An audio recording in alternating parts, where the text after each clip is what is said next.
Assalamualaikum warahmatullahi wabarakatuh. Sampurasun. Alam penuh dengan fenomena dan sangat menarik yang telah membuat manusia terpesona berabad-abad sampai saat ini. Salah satu fenomena tersebut adalah petir.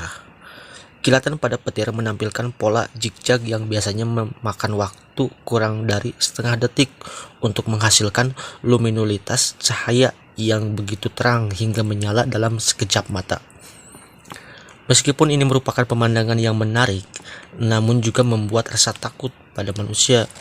Dengan ledakan energi yang intens itu, petir bisa menebang pohon, membuat kebakaran, dan bahkan menyebabkan kematian. Rasa ketakutan ini bahkan sangat dapat diperkuat oleh suara keras pada gludug atau gugur.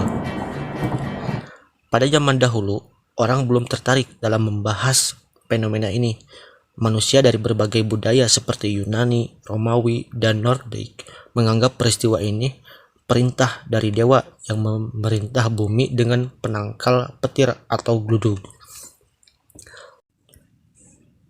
Proses terbentuknya petir dimulai dari menguapnya air dari permukaan bumi, dari danau, tanah, sungai, laut, kolam, dan dari pohon oleh proses transpirasi naik ke atmosfer dalam bentuk gas.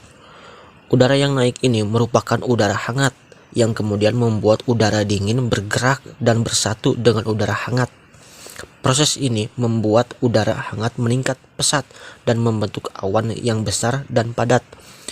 Pada awan cumulonimbus atau awan badai, selama badai itu terjadi, curah hujan partikel di wilayah yang lebih tinggi dari awan kemudian akan bertabrakan satu sama lain karena mereka bergesekan satu sama lain dalam arus kuat udara ketika udara naik dan turun di udara.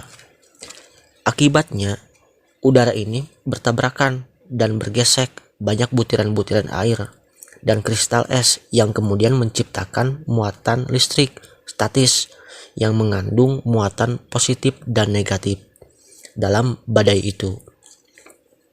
Beberapa kristal es dan butiran air karena itu akan menjadi muatan positif sementara yang lain menjadi bermuatan negatif.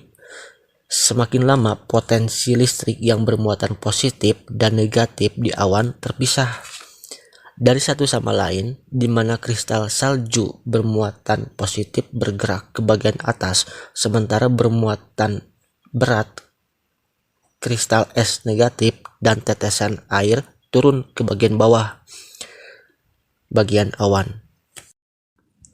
Elektron atau muatan listrik ini akan mencari dan menuju muatan listrik positif sehingga terbentuklah loncatan elektron atau dengan istilah yang berupa lidah api atau petir. Karena bumi merupakan medan listrik yang amat besar dan tentunya mengundang muatan positif dan negatif, maka elektron dari awan juga bisa meloncat menuju bagian permukaan bumi yang bermuatan listrik.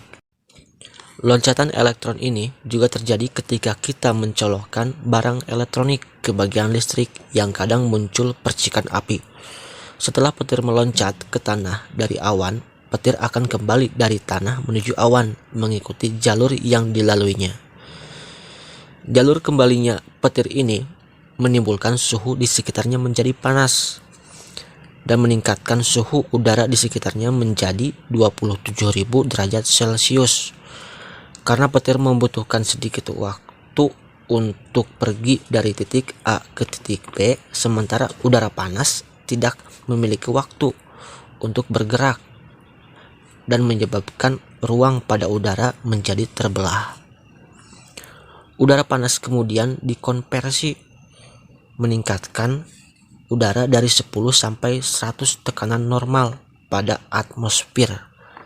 Tekanan udara ini akan meledak keluar dari saluran listrik, membentuk gelombang keju partikel yang dikompresi ke segala arah sehingga menyebabkan suara ledakan atau gludug atau petir. Nah, Berikut informasi proses terjadinya petir atau gludug yang pasti dalam salah satu pelajaran SMP. Teman juga sudah mengetahuinya. Semoga bermanfaat. Jangan lupa like, share, dan subscribe video ini. Jangan lupa bahagia. Sampurasun. Assalamualaikum warahmatullahi wabarakatuh.